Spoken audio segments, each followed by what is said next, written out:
融和以及經濟嘅跨進一步，以及最燦爛打得最燦爛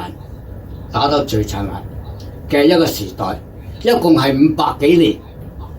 但係我哋講嘅文化最燦爛嘅就係響嗰個春秋時代嘅中後期，以及戰國。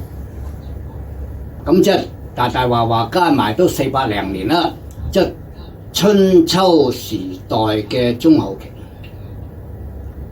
以及戰國整整200幾年。嗱，呢個時候咧，哇！我哋嘅文化第一技術突破啦，嗰個嘅文化由大肆嘅推廣璀璨啦，國家與國家之間又打仗又融和啊！又呢個合縱又中和呢個連橫各方面好大突破。咁於是乎咧，就思想上面、文化上面亦都發展得好緊要。咁所以咧，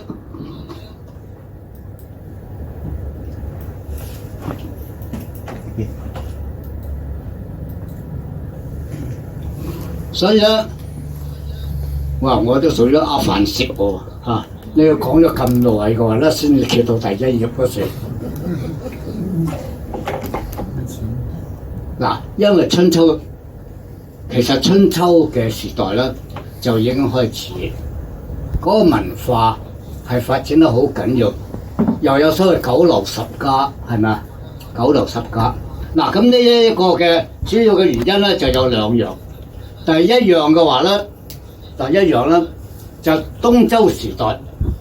特別係春秋嘅中後期啦，係已經有嗰個平民教育嘅開展。過去咧，所有嘅受教育嘅機會咧，都係屬於官學，冇乜平民教育。但係響嗰個嘅春秋嘅中後期開始咧，已經咧係有好多嘅係有學問嘅人啦嚟到去開始係招收門徒。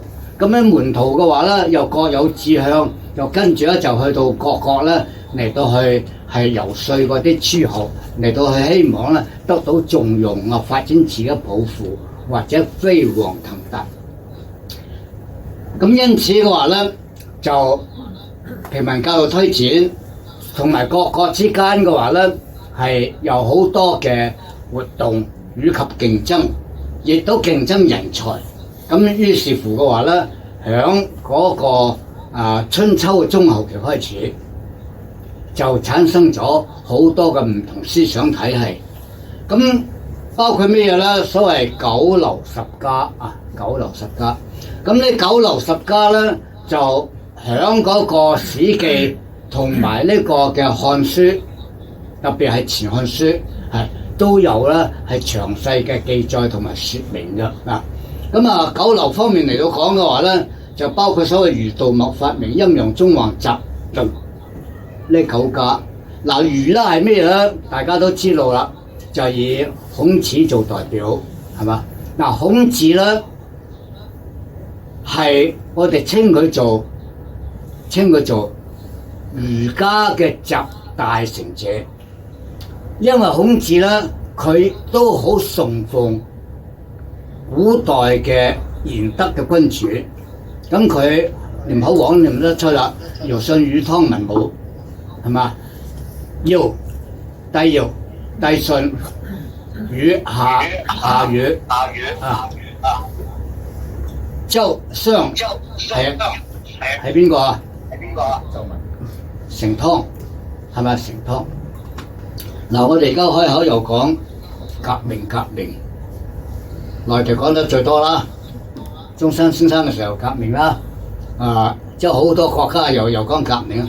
其實我哋中國嘅用武力到反對現有政權嘅啦，其實叫做造反嘛，係嘛？點解叫做革命咧？咁樣革命呢個詞語咧，係響日本嗰邊借用過嚟啦。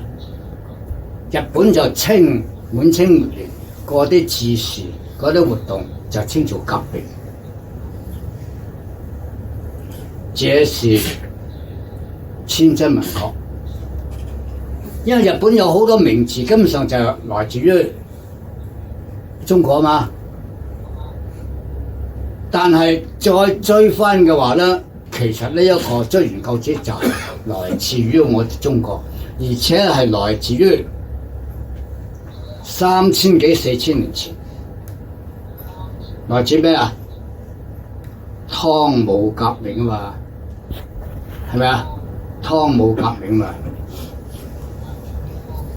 咁啊，嗱，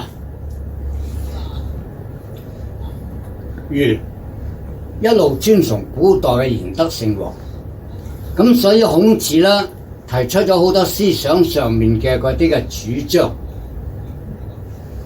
但係咧佢真係集大成者，所以咧古代稱佢做先師，或者稱佢做子，即係有道德有學問嘅人咁解。但係嘅話咧，佢真正嘅封號咧係咩啊？大成至聖先師，大成至聖先師。咁呢個就孔子。咁啊，孔子嚟到講嗰個主張咧，就最重視咧，就講話仁政啊。因為咧，儒家最重要嘅思想核心就係仁，其他嗰啲當然係重要，但係仁咧係最基本。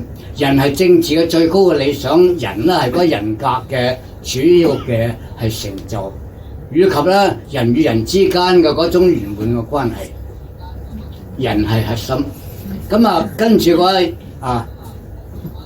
嗰個所謂忠孝仁愛信義和平啊，或者呢個譬如話佢孔子嚟到講，我哋亦經常誤會嘅，以為孔子咧就係一個咩啊，寒寒地背，着住件袍，啲鬚一路抌落嚟，四體不動，五體不分，五穀不分，係咪啊？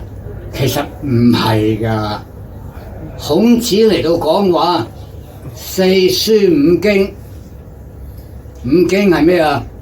詩書易禮春秋，加埋個樂經，樂經失傳啦。詩書易禮樂春秋，咁啊四書嚟到講就邊個啊？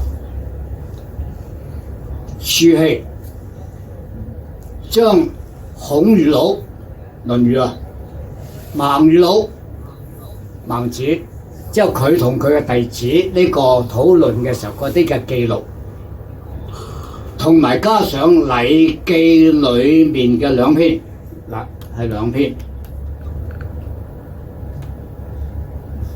大學》同《中庸》。大學咧係點樣培養一個嘅君子，點樣嚟到去成為一個有道德有學問對社會嘅有貢獻嘅，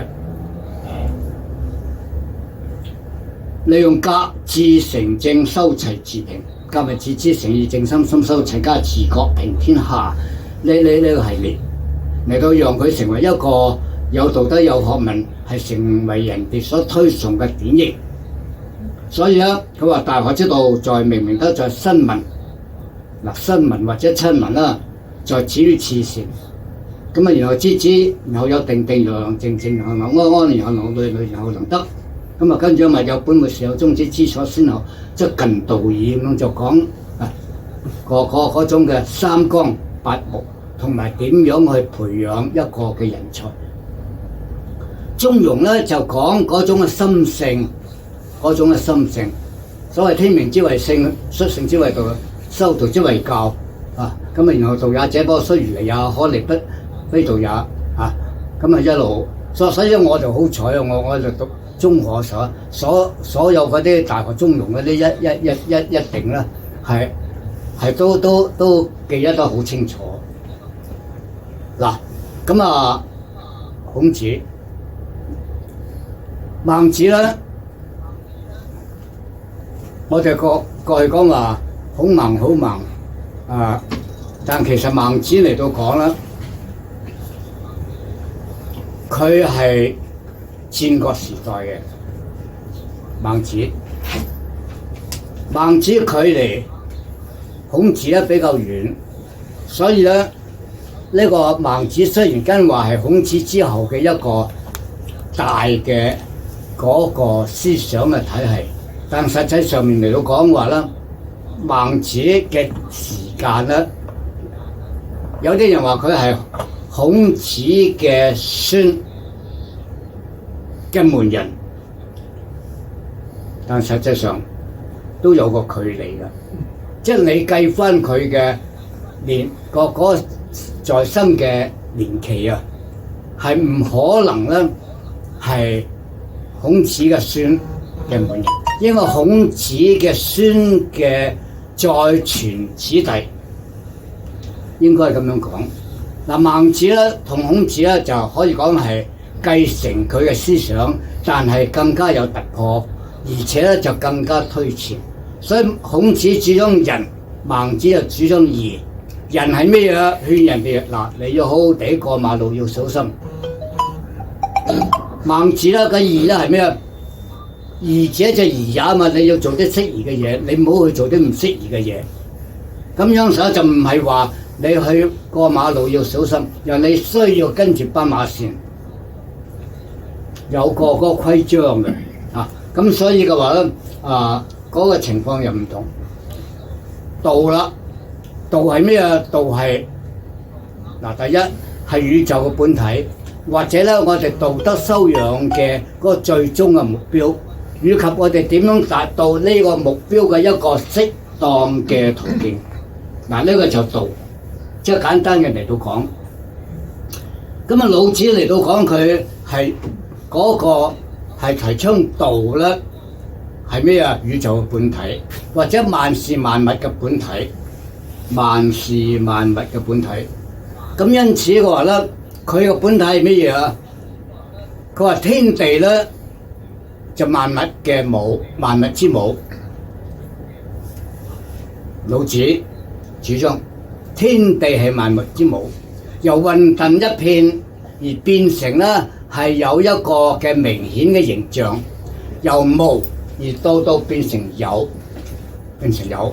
咁所以咧，佢話嗰個嘅無咧係萬物之始，有咧係天地之母。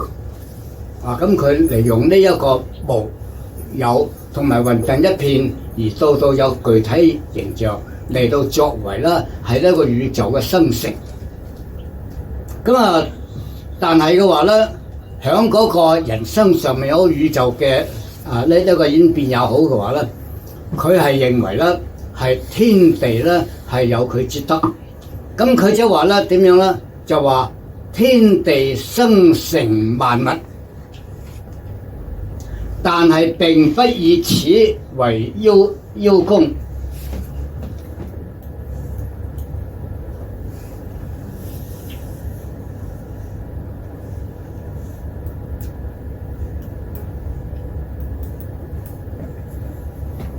上一頁定係你再下一頁？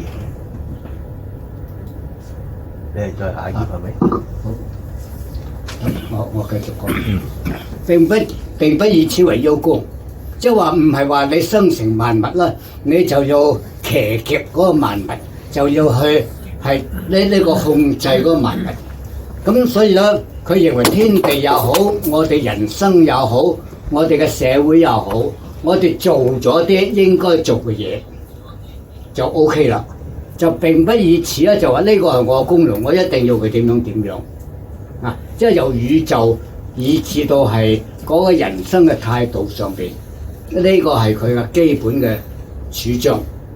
咁另外嚟到講話咧，就話喺整個社會或者整個人生裏邊咧，係有各種嘅係煩厭嘅事情。咁你點樣避免嗰種煩厭咧？你就要識做啦。點樣識做啊？最重要係咩嘢咧？係要無為，要知足，要知足。你要將個心情咧係開放，唔好話你要力求一定要點樣。如果你係強行要達到點樣目的嘅話咧，你就很辛苦。所以咧，佢主張咧係要以水嚟到作為咧係一個嘅典範。水係點啊？好柔嘅，係嘛？佢係一路向下，甚至係居於嗰個嘅最污濁低下嘅地方，但係佢都以此為覺得啦，係甘於如此。咁佢就話：樹基近道而立，水係利萬物。利萬物，話我哋真係有時諗下嘅話咧，我哋覺得口渴就去飲。我攞起個朗口盅，呱，我就好放心，係咪啊？其實喺香港有陣時真係諗下，我哋唔好成日怨啊！我哋諗啲我哋開心嘅嘢。你諗下，我哋扭開個水喉就有水，而且咧水嘅話咧，你唔好飲啊！其實咧水喉係可以飲嘅，水喉係可以飲嘅。但假如你話喂煲滾，咁我都係啊，我一定要煲滾啊，係咪？咁但係嘅話咧，你即使冇煲滾，你即使朗口，或者你即使洗滌，你好放心，因為香港咧實際上有好多嘅處理咧係都好 OK 嘅。好啦，咁老子咧就好主張啦，我哋以水嚟到作為咧係學習嘅對象，所以係犧牲自己。去洗滌別人，讓別人嚟到去清潔，而讓自己咧係就算係污穢都冇問題。咁呢一個嘅話咧，老子咧就主張無為，主張知足，主張陰柔。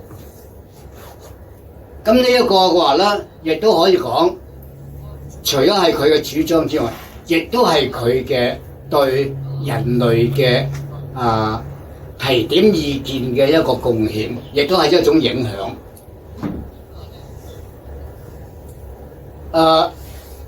好啦，咁我講下老子嘅生平。老子嘅生平咧，我哋可以係好具體嘅講。老子姓李，名耳。詞擔係嘛？咁呢啲嘅話就各位睇任何資料都好容易知啊。或者而家就算你冇聽我講話，你哋都已經知啦，係咪啊？咁但係問題就話佢前半段嘅話咧，比較咧係有個共通嘅情況，但後半段嘅話咧，就真係點樣嘅話咧，係大家都係講嘅啫。實際上係冇一個真正有兩樣，一樣咧就係老子最後係點樣，去向係點樣，結尾係點樣，呢個第一。第二嘅話咧，第二咧就話色都冇聲啊嘛。老子呢本書即係《道德經》，《道德經》又稱做老子，有啲又因為佢係字數呢個為方便就簡稱或者戲稱叫做5000言，係咪啊？5000言。但係呢個《道德經》或者叫做《德道經》，《德道經》究竟邊個作嘅咧？人人都講話老子啦、李儀啦，係咪啊？但問題就佢嘅結構啊，同埋佢當時嘅思想咧，同春秋嘅中後期唔太相同。嗰種情形即係等於乜嘢咧？即係等於我剛才所講《大學》同《中庸》呢兩篇，係響邊度啊？係《禮記》，係咪啊？《禮記》係乜嘢啊？《禮記》係詩書易禮，唔講個樂啦，失傳啊！詩書易禮春秋，春秋係歷史，詩係古代嘅各種嘅詩歌，郊野鄉村社會嘅詩，各類嘅意思同題材詩歌，以及響朝中嘅各種嘅係讚美或者係一種嘅重要嘅嗰個嘅典禮嘅個文字嘅歌曲詩，書上古時代嘅嗰個嘅文告，或者係君主嘅嗰種嘅係訓令，詩書易古代嘅嗰啲以天文同埋人生社會各種嘅符號嚟代表各種知識或者哲理。春秋講咗啦，好啦，禮啦，禮嘅話我哋知道所謂由5經變為9經或者變為13經嘅時候嘅話咧，咁啊春秋就有所謂呢個左氏春秋谷梁氏春秋係嘛？咁啊至於話禮咧就有所謂三禮，三禮係咩嘢？周禮，周代官制，即係等於我哋今日所講政府嘅制度。周禮，儀禮，各種嘅社會嘅嗰啲嘅儀節上面應舉行嘅嗰啲嘅程式。周禮、儀禮，儀禮係咩啊？吉、凶、君、賓、嫁。吉禮、凶禮，即係殯儀啦、葬殯啦。君禮大家都知啦，仲有各種嘅吉禮。之餘嘅話咧，仲有一種禮記。禮記係咩嘢啊？禮記係孔門弟子盡德修業嘅論文集。論文集嚟㗎，唔係一個人所寫嘅。當然有好多係孔子與佢嘅弟子討論問題嘅時候，由弟子記錄起嚟嘅。所以咧，《禮記》咧係論文集，由戴德《禮記》所結集嘅就叫做《戴禮記》，由戴勝即係小戴所結集嘅就叫做《小戴禮記》。咁朱熹咧就將嗰個嘅《小戴禮記》裏面嘅《大學》呢一篇，同埋《中庸》呢一篇，就加埋《論語》、《孔子語錄》、孟子語錄，咁嚟到變成4書，成為咗以後嘅宋朝以後嘅所有，你總之考試你就要熟讀佢，嗰個話就天書嚟噶啊！好啦，咁呢個咧就係儒家嘅一路嘅發展。咁啊道家咧，其實有2個來路嘅，一個咧就叫做咩咧？就黃老學說。嗱，老咧就老子啦，老就老子啦。黃係咩嘢咧？皇帝係咪？黃係皇帝。咁亦即係話咧，因為黃帝4600年前，老子係春秋嘅中後期。老子係響邊個時代咧？嗱，據記載，佢係公元前571年。公元前571年出生，佢逝世咧係公元前470年或者471年。571減471，即係幾多啊100啊！啱啱100。啱啱100。如果話佢係470年去世嘅話咧，就101。佢就比較孔子咧早出世啱20年。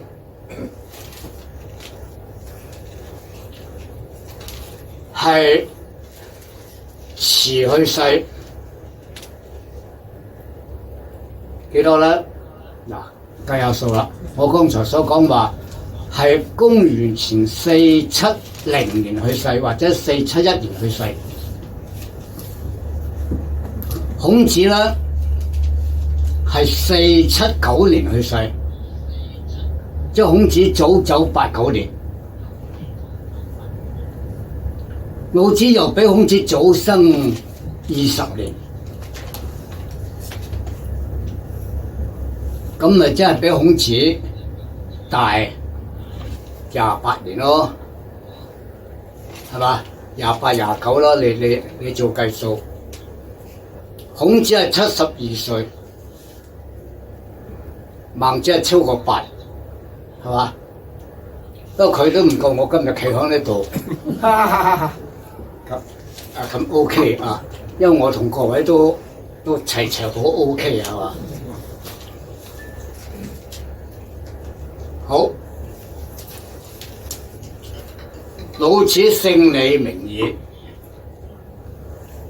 咁啊李老列都係一音之轉，所以有啲人話佢姓李，有人話佢姓老，有啲人話佢姓列。